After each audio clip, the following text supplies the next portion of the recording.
hands meet hands and hearts unite. Through storm and calm we find the light. A place to stand, a place to grow. With faith and truth is all we know. Liberty on Main Street, where hope runs free. In every step, in you and me. Together we rise, together we keep the flame of freedom that never sleeps. Welcome, everyone, to Liberty on Main Street. Through every challenge, high or low, we hold. Welcome, everyone, to Liberty on Main Street. I am Zester, and I'm extremely excited today to get to have a conversation with Ian Ohora, former Navy SEAL operator and founder of tulkassecuritygroup. Thank you so much for joining me, Ian. How are you doing today? I'm doing great, brother. How are you? Oh, doing well in these crazy times. Definitely spending far too much of my day staring at the computer screen, the TV screen, the poll numbers, the rallies, the voter turnout. I don't know if it's consuming as much of your time as it is mine, but it's been a bit of a fascination.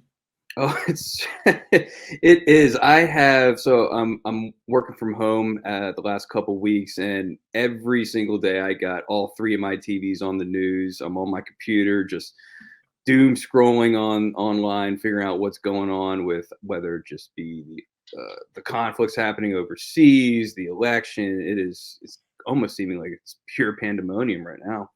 Mm-hmm. No, it certainly seems like if it's not already pandemonium, it seems like we're on track to reach pandemonium very, very soon. Whether you look at the U.S. election, you look at the conflict in Israel, the conflict in Ukraine. There doesn't seem like there's many corners of the globe that are at peace at the moment. Yeah, I mean, I've never felt this sort of uneasy. Even when I was in the military from 2010 to 2020, I mean, I felt some sort of control over what was happening. Now it's seemingly like there is no operational control of what's happening, whether it be in U.S. politics or overseas and stuff like that. So I'm hopeful that this next election will have the right people in the place to start get us on track. No, absolutely. Hopefully we do, because I feel like there's a lot on the line.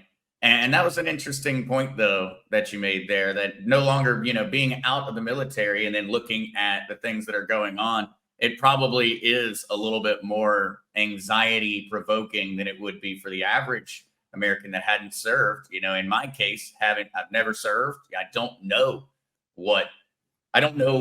always what to be worried about. I imagine that for you, you're looking at it and you're going that you have a more clearer understanding of what's worrying about the situation. Oh, I mean, yeah, certainly.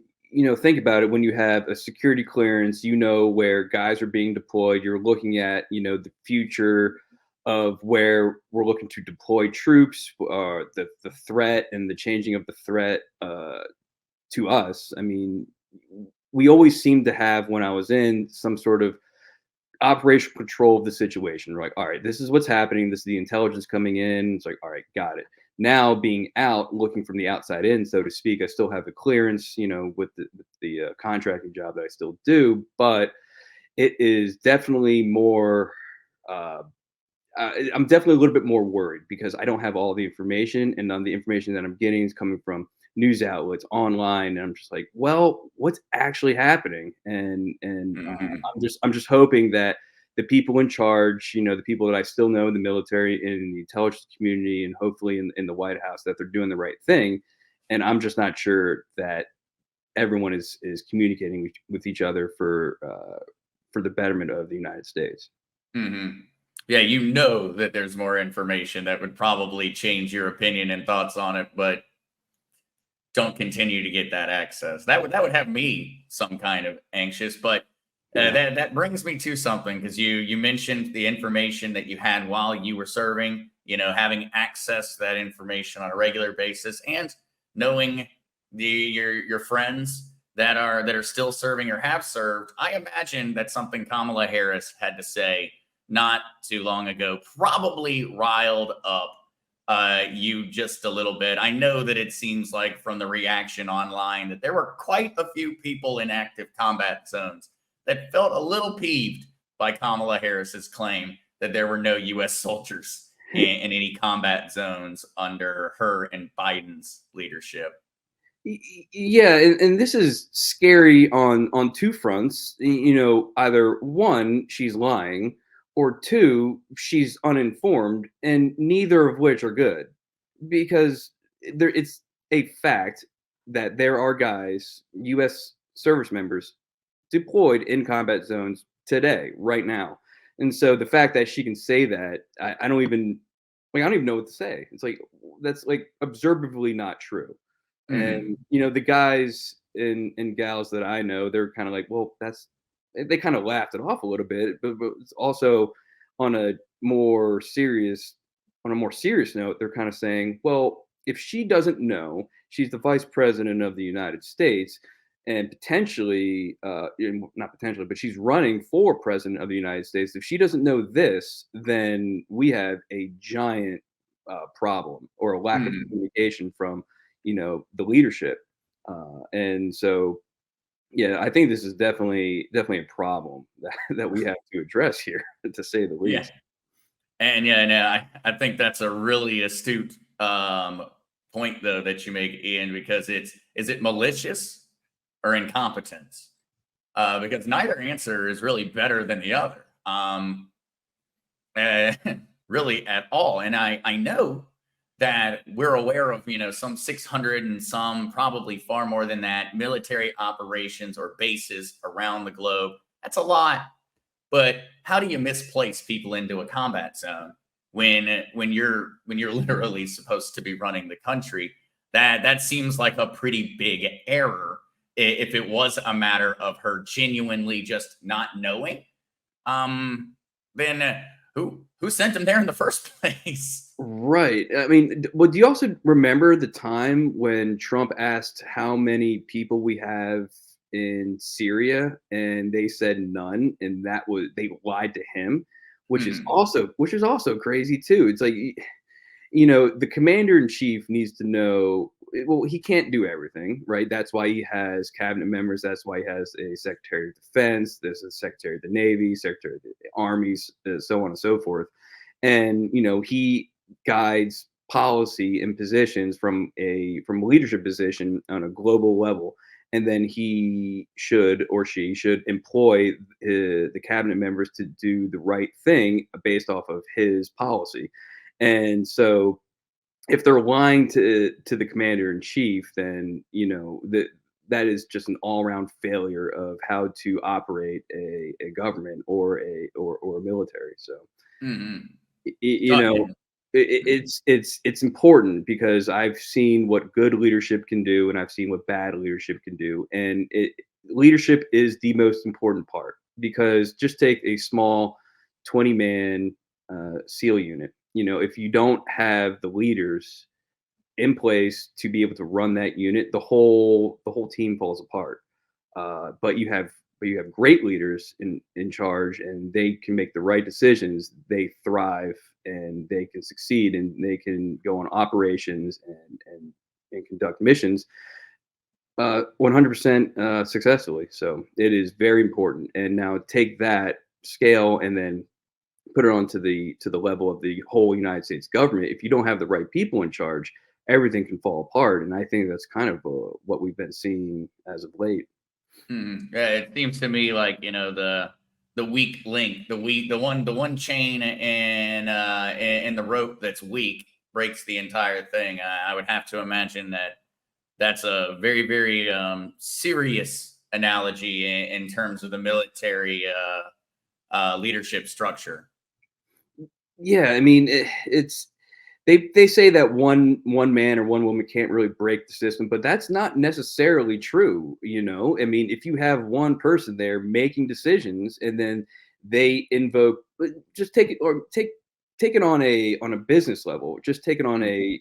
a let's just say the CEO of a big company. The CEO of a big company could technically either make that company thrive or tank the whole thing, just based off decisions that they make. And so we need to be cognizant of what we're doing and who we're voting into government and into these you know Mhm. positions of power, because if you put the wrong people in place, then we all suffer. And they work for us, so they need to do what we need them to do, and we need them to uh, be good for America.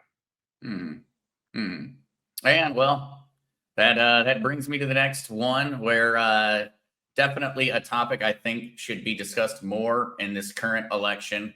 But I would say absolutely kind of comes down to that question mark of competence up and down the entire chain.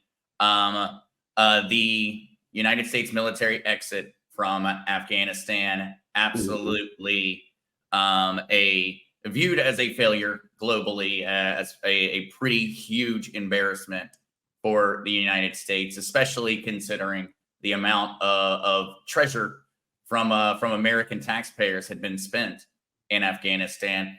What were your thoughts and feelings watching that occur, and also seeing how it's kind of not really being addressed now during the election, when you think that it's time to hold some folks accountable? Well, I mean, it's going to go down as one of the worst military blunders in history, because I mean, I was just talking to my dad about this, and I was like, he was never in the military. He, immigrated here to the United States, got his citizenship. And I was like, listen, how would you have done this? And, the first thing he said was, well, I mean, I wouldn't pull out the military out first, and I wouldn't give up a strategic airfield. I would just do a systematic pullback of our resources, and then I would pull the military out last. And the fact that we're not holding anybody accountable. I mean, we had service men and women get blown up and die overseas, and no one is talking about it. And that could have been avoided. I'm certain that could have been avoided if we made the right decision. So, I mean, I hope and pray that we can come together and actually do an investigation or hold someone accountable, because what we're doing now isn't enough. I mean, there's young men and women. I mean, they were in their 20s, and I mean, it's just absolutely horrible what happened to them. And I hope that they get some sort of justice. Mhm. And 13, I believe, Yeah. where it was the number. And I know that for many of the families, they've spoken about the fact that they never have even gotten an answer from the Biden administration, or from anyone really, as to why it occurred. And I cannot imagine the frustration that would cause a family to go through, to not even be able to get an answer. Why did it happen? Who who screwed the pooch on this one? It seems as if the administration has just, this is something to sweep under the rug, just ignore it. They've even been bold enough to campaign during this election on getting us out of the conflict in Afghanistan, which I know that is something we wanted to do 100%. But I think they might should have asked us how we wanted to do it before they went and executed the the complete shit show that was the Afghan withdrawal under the Biden administration. Yeah, I mean, have you heard that story about what Trump did when he was sitting across the leader of Al Qaeda? He has a picture of his house, and he slides it over to him. He says, "Listen, if if one of my guys or gals, or any U.S. person gets hurt during this withdrawal, I'm going to kill you. I'm going to blow up your house." And then he just got up and walked out. And he's and Mhm. and then but guess what? I mean, he had a plan, and that plan was to systematically withdraw in the right way so no one gets hurt. And I heard through the grapevine, through some of the people that I still talk to, that that were over there, they said it was chaos. There was no control. No one knew who was in charge. No one knew what was going on, and it was everyone basically was fending for themselves.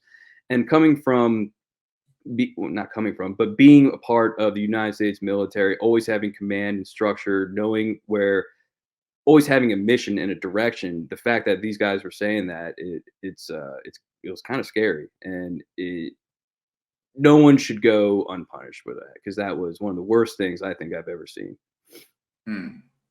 And yeah, there's so many questions, and yeah, there absolutely needs to be a serious investigation. It's what was the logic behind leaving behind effectively enough U.S. armaments, modern technology to arm a nation? Um, that seems like a pretty stupid decision. And according to Trump's take on it, I believe he said that it was Milley who stated that it was cheaper to leave the equipment in Afghanistan than it was to bring it back. And not only does that just not seem to make sense when we're talking about multi-million-dollar hardware, it also begs the question of, well, okay, we could have spent dollars to Mhm, bring back that equipment. Now we're going to spend American lives mhm. in order to get that equipment out of their hands. It will happen eventually. Those arms have undoubtedly already been utilized against U.S. service members around the globe. I highly doubt that's not true.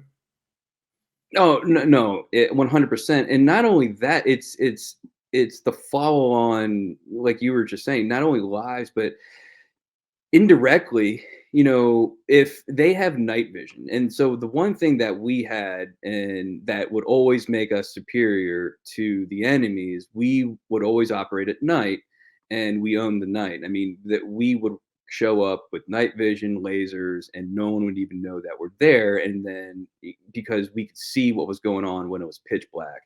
If the enemy has that sort of technology, they're sort of evening the playing field out there, and that will inevitably cause U.S. service members to get hurt because no, we can no longer operate at night knowing that we have technology that they don't have, and the fact that it's our technology that we left there because of a political decision or just incompetence or for money is really infuriating, and people should be up in arms about this. Hmm. Yeah, I definitely hoping for a serious investigation following the election because it's not going to happen if Kamala Harris wins. We're never going to look to what occurred in terms of the Afghan withdrawal, and I think we really need to. Well, I mean, People deserve answers. yeah, I mean, she was still technically part of the problem, and she's not going to investigate herself, why would she? But also, the thing that we always had in the SEAL teams was, hold yourself. We always held ourselves accountable for our actions. If we did something good, we didn't really seek recognition for that. But if we did something bad or we just screwed up on a training mission, we would go back. We'd do a debrief and we would own it. Be like, "Yep, I screwed that up. Roger that, and it won't happen again." And a lot of people have more respect for you if you do that. And the fact, and this goes for almost every politician, it's like no one just holds themselves accountable.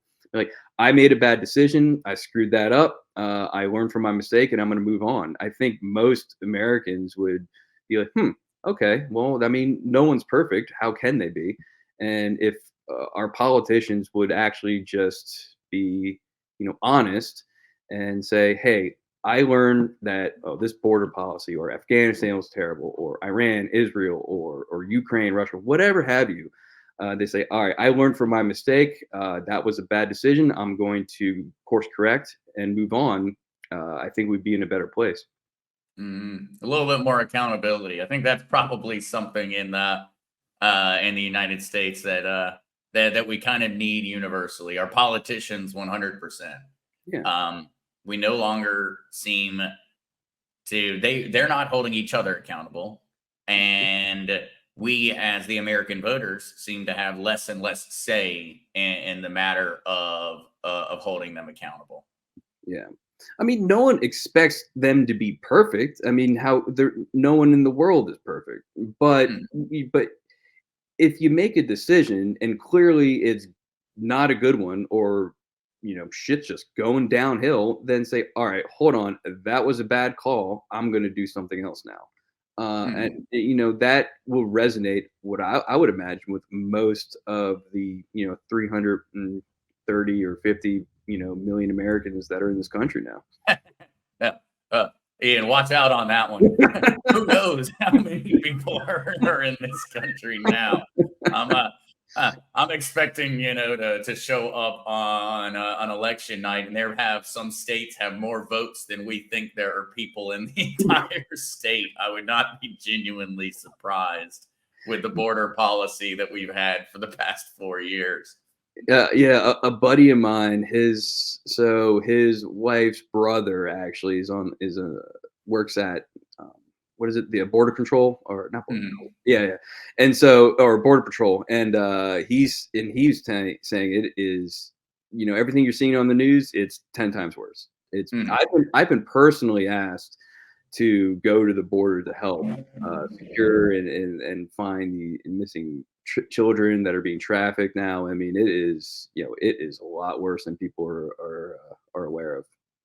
And I feel like it's something that maybe for the elites in Washington, that, well, they don't have to experience or see it. They sit in their ivory castle, in their gated neighborhoods with their Secret Service protection or their private Mhm. military guards they're armed to the teeth with weapons that even the average American can't even really purchase or own anymore in most of the states that these folks live in. And they're ignoring the average everyday American, who can literally walk right down the road and point and say, "Oh, no, we have a problem. We have massive border holding facilities all over the nation." I know that that's one in North Carolina, something very close to my hometown. They had converted a local school to housing folks, and so the argument that the Democrats have been making, that it's not a huge issue, is really one that I think goes back to kind of the same idea as Kamala Harris in regards to the soldiers. Is Mhm. it malicious, or is it incompetence? Do they genuinely just not know? Or are they bald faced lying about it because this is a part of their plan and they want this to occur? Neither answer is very positive. Yeah, I mean, with that's why I think what Abbott did, the governor of Texas, when he started shipping illegal migrants to New York, D.C., where Obama lives now. What was it, Cape Martha's Cod? Vineyard, Martha's yeah. Vineyard, right? I thought that was a genius move. And with this one, I think this is malicious. I don't think this is incompetence. On the most, because I think they're trying to change. Well, how the voting works. I mean, if a state can, they're now allowing illegal immigrants to vote in certain states now, which is crazy to me. And so I think they're trying to How change. it works.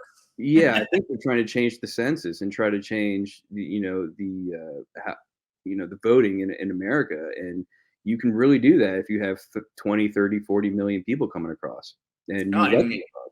I mean, again, when you look at, even if you 100% all the numbers from the 2020 election are 100% true, well, it only was about 144,000 votes Right. that shifted that election across the various battleground states, the razor thin margins.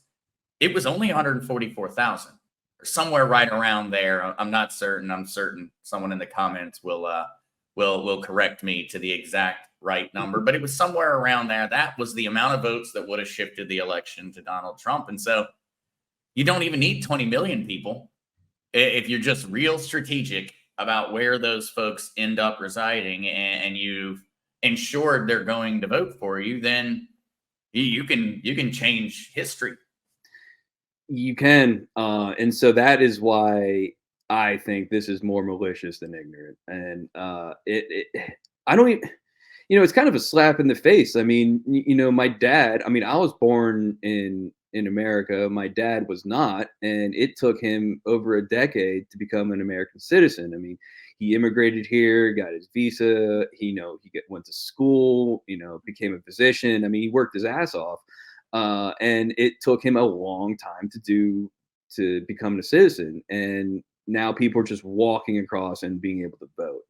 Mhm. I remember as a child, the first time he was able to vote in an election, it was a big deal for him. He was wow, I've never been able to do this. I mean, this is awesome. And so now that people are just literally walking across and being able to vote, it's kind of like I said, it's a slap in the face to him. And he's one of the hardest working people I know. And I'm sure some of the people coming across, I mean, I'm sure they're great. I'm sure they're fine people. I'm not saying that anyone's bad. There's certainly terrorists coming across. We have people, Chinese on the terror watch list, people from the Middle East and stuff like this. So it's not just people from Mexico or Central or Southern America. I mean, we don't know who's coming across, and we just need to control that, because not only can we not only should we be aware of how it can negatively affect the electoral process in the United States, but we don't know if there's going to be a domestic terrorist attack here, because we don't know who's here. Mhm. Oh, yeah, it's a matter of national security, whether you're looking at our safety, whether you're looking at our economy, Yeah. as we see citizens failing to get jobs, failing to find work because those jobs are being filled by folks that are willing to work for infinitely less. You're very correct, though. There's an uncountable number of great people, but we have to have a legitimate process because otherwise we don't know. Right. And it is our government's job, at least it's supposed to be, to secure things like our border, to secure our future as Americans. Now that's a job that they seemingly have not done for a very long time, but it is what they're supposed to be doing. And they are refusing to do so. And it's a huge insult to a country that is founded off of immigrants. We are just about all immigrants to the United States, unless you were to be speaking to folks, Native Americans. Otherwise, everybody here came from somewhere, and we all had to go through legitimate processes to do it. Now those processes have changed over the hundreds of years, but now, especially when you look at what's occurring right now, it's got to be insulting to everyone who's done it the right way. It's got to be insulting. Yeah, I mean, it's not supposed to be easy. I mean, everyone's looking to have like the easy way out, or give me money, give me work, I want my, house to be cheaper. I want this, I want that. It's like, okay, well, I mean, it, it's not, life is hard, people got to realize that. And, you got to work hard at something. And if anything that's worthwhile, in my opinion, is hard to do. Starting a Mhm. business, hard to do. Owning a home, difficult to do. Having a family. I mean, doing work, whatever it is. Even my previous job, pretty difficult to do. It's supposed to be hard. It's not. People are looking for the easy way out, and it's creating these like, sort of, soft people, and these soft people are creating hard times for all of us. And I think there's some sort of saying out there like that. I don't really particularly remember it, but it's currently what's happening. I mean, we're living in the best time to be alive right now. Medicine's great. We have air conditioning, we have heat, we can do whatever we want. Essentially, we live in a free country, but I see it coming to a downslide, and we need to stop the bleeding. We have to triage the situation. We can't put a band-aid on a gaping chest wound. We need to full stop, figure out the problem, course correct, and then keep going. I would absolutely agree. I think we're far past the point of having a sit down in a meeting and talking about things. We're much more at the point of emergency intervention. Is what I think our nation is needing at this point. And so to kind of bring things back for a second to something that's really been changing in regards to warfare, and something that we've been hearing a lot about. U.S. citizens, global citizens. We've been hearing about the importance and the change in the use of drones and unmanned vehicles, whether they're the aquatic vehicles being used by the Houthis in Yemen in order to take out shipping liners, and those, for those that aren't aware, unmanned vehicles that actually are essentially little tiny boats, RC boats, but RC boats with a heck of a lot of explosives packed into them. The one-use drones that we're seeing used in Ukraine, and that really came to the forefront after 2021 and the Azerbaijan-Armenian conflict over Nagorno-Karabakh, where we saw drones really take over the job of what had previously been considered to be artillery's role in modern conflict. And so very interested to hear your opinions on this one, Ian, because I imagine you came in and experienced some of that shift. I did. And so one of my jobs in the teams, it was a JTAC, so a Joint Terminal Attack Controller, and I was the guy on the ground that would control aircraft, whether it be manned or unmanned. And the drone technology has since taken off. I have a little bit of antiquated knowledge on it. However, you have Preds, you have Reapers, you have Switchblades, you have all sorts of amount of drones that can do a lot of things. Number one, it's their camera, their technology. You can go out, you can scan the battlefield, you can get a lay of the land, and then you can plan your operation off that. Not only do they have that, they have intercept communication technology. So they can intercept the communication from the enemy. They can listen to what they're saying, and it can be interpreted in real time back to conventional forces, American forces, whatever have you. And then you have, as you were saying, as you put it, one-time use drones that can be used as just targeting the enemy forces, what have you. And it is absolutely terrifying because going up against an enemy that you can see that, well, you can obviously see a drone, but going up against another human or something like that is a different thing.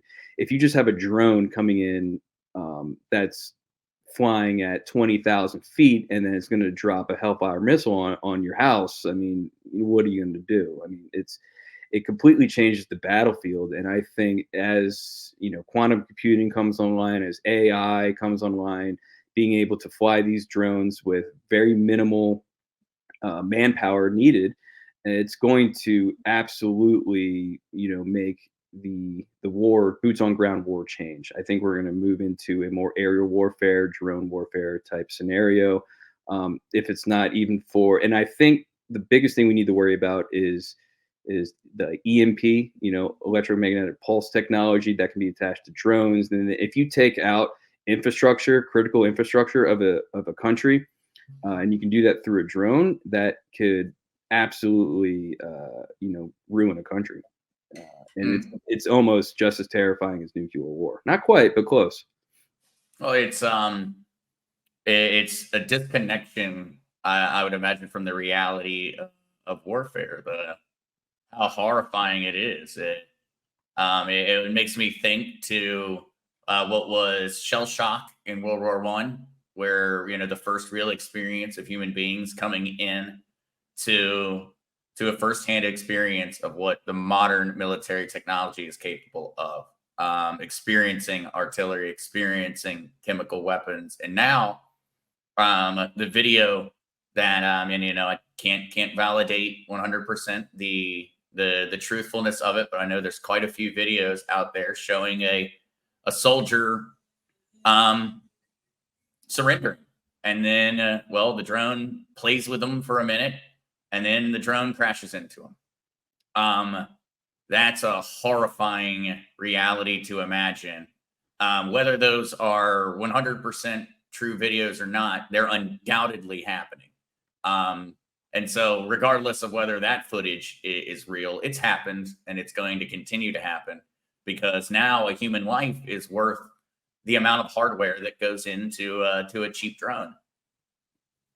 Yeah, I actually didn't even know about that video, and I hope it's not true. But there's a lot of bad stuff happens at war, so you never know. I mean, it seems like it could be true. I mean, Huh. we even in the United States, we have drone operators in Vegas that are flying drones 12 hours away in war zones and having to drop close air support or just target individuals that are enemies to the United States, and they're doing it from the United States. They're sitting in Vegas and going home to their families at the end of the night. I mean, I'm sure they have to, in some sort of capacity, feel it because they're humans and they're good men and women that are doing their job and just doing what they're told. But it's got to affect you in some capacity because taking a human life is never an easy thing to do, whether you're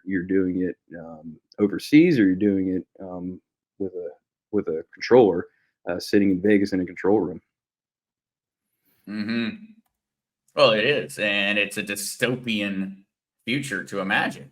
So now we've got people sitting there in the desert, and I don't know if and for folks out there, I wish I had one of those photos ready, but it essentially looks like a gigantic trailer park, but we're talking for miles and miles and miles. And each of the independent trailers is a drone team operating what could be a predator system. It could be nothing more than a UAV or a variety of other options. And to imagine them going in and dropping ordnance across the planet and then going home and sitting down with their family to have a meal at the end of the evening.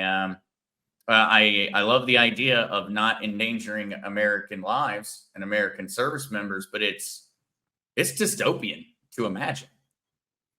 Yeah, and it's you know I mean, even go back to the fact that we had that balloon flying across the United States, and we knew about it. I mean, that's obviously wasn't a drone, but the technology that was attached to that thing, we don't know what it was doing. I mean, in in my opinion, and there could have been communication, could have been lidar, it could have been mapping, bases of the United States and gathering information, and if we allowed that to come across, what else could we potentially allow to come across? I mean, we Mm, have to be able to protect our borders both on the ground and in the sky, and that's mhm, why I'm actually kind of glad that you know um, we had a president start Space Force because controlling satellites and controlling what happens in space is a real thing as well. I mean, that's why the Chinese and a lot of different countries, Russia, they're starting to learn how to weaponize space and utilize satellites to get information. mhm. Oh, what are you talking about, Ian? Also, don't go, all those crazy conspiracy theories. That was a friendly weather balloon, Yeah. a very friendly weather balloon, and we were quite rude to shoot down their friendly weather balloon. Right. Yeah. I mean, you just look at it, you're like, well, that doesn't seem like it's like, hold on, what are we doing here? Why did it take so long for us to shoot it down? I mean, Yeah, oh god, it yeah, was painful. It was painful to watch. yeah. And then China's over there. We sent you a gift. It's just taking a really long time getting there. Yeah. Don't worry, we're your friends. Yeah. Yeah. And they're like, yeah, where's that Southern hospitality? We sent you a gift. You shot us down before we even got there. Yeah. Oh no. I Absolutely. Yeah. Absolutely. And well, it's a scary future when you start to imagine where warfare is going. And when you look at the conflicts going on right now between Israel and Iran, between Russia and Ukraine, well, we're seeing in real time the nature of modern warfare change. We watched the Armenian advantage in artillery capacity over Azerbaijan come to a net benefit on the battlefield of just about zero. Where we're seeing a similar thing occur in regards to Ukraine and Russia, where if the artillery is not capable of operating outside of drone range, then it's pretty much useless. It's a 100% shift to what, especially nations that focused on land-based warfare, which Russia, Ukraine, the vast majority of nations in that area have always focused on conflicts on the ground. It's a huge shift. And I mean, think about the amount of money that was invested into military hardware that is now, well, being rendered useless by a $500 drone packed with a frag grenade. Yeah, I mean, that's you kind of nailed it there. I mean, there's a lot of money to be made in war. The whole military industrial complex is a real thing.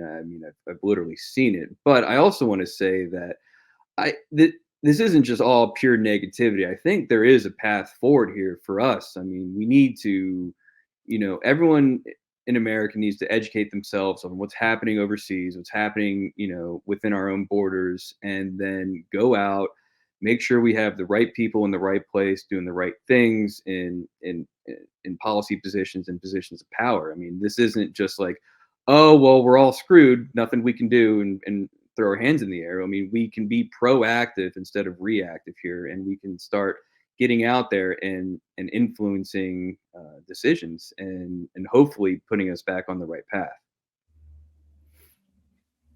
Mm. Oh, absolutely. I would have to say, Ian, I think that you kind of closed it right there. I think that was an excellent message to the American people, where it isn't. There has to be a path out of this, but we have to change course.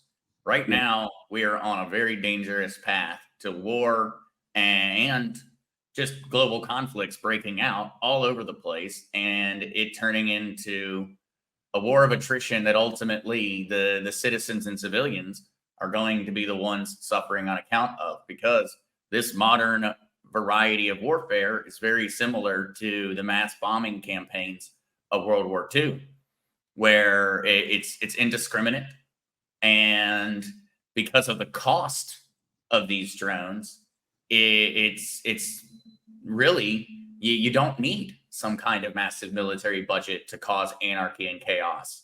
You need one guy who really enjoyed his electronics classes in school, and someone who's capable of providing him with very cheap materials in order to just keep manufacturing these things.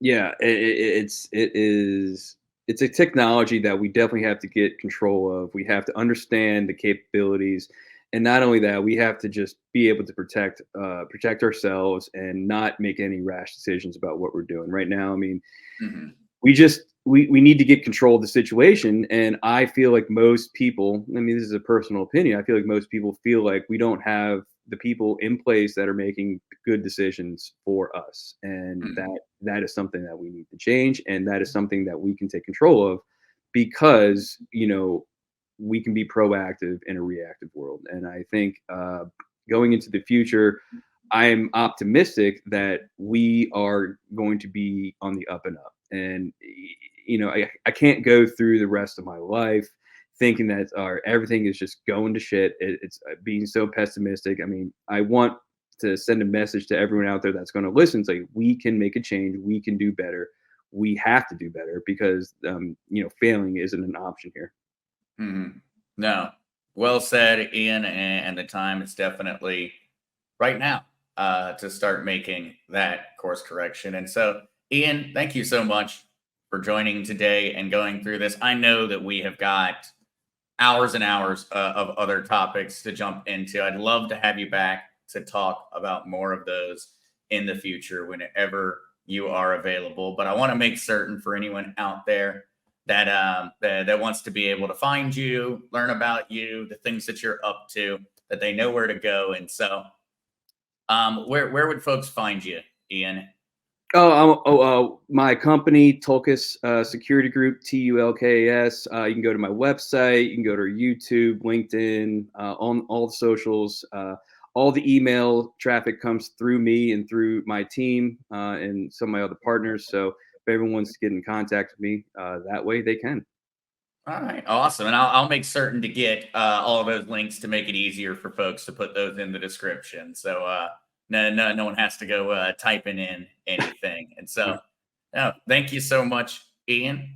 Look forward to getting to chat with you again very soon. And I heard you've already gotten out there and voted.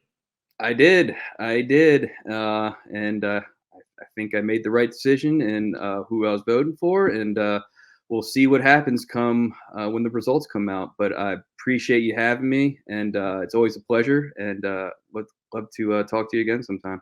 Oh, absolutely, Ian. Thank you. And to everyone out there watching, thank you so much for tuning in. Please do go check out the Tulkas Security Group. And also, if you feel so inclined, hit the like button and the subscribe button. It's much appreciated. And it helps to get conversations like this that occur with regular, everyday folks out there to a broader audience. And so thank you so much. See you guys very soon.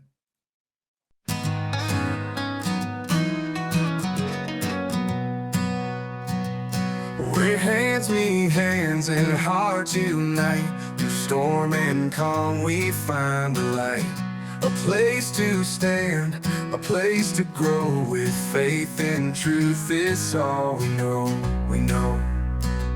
Liberty on Main Street, where hope runs free in every step, in you and me. Together we rise, together we keep the flame of freedom that never sleeps. Welcome, everyone, to Liberty on Main Street. Through every challenge, high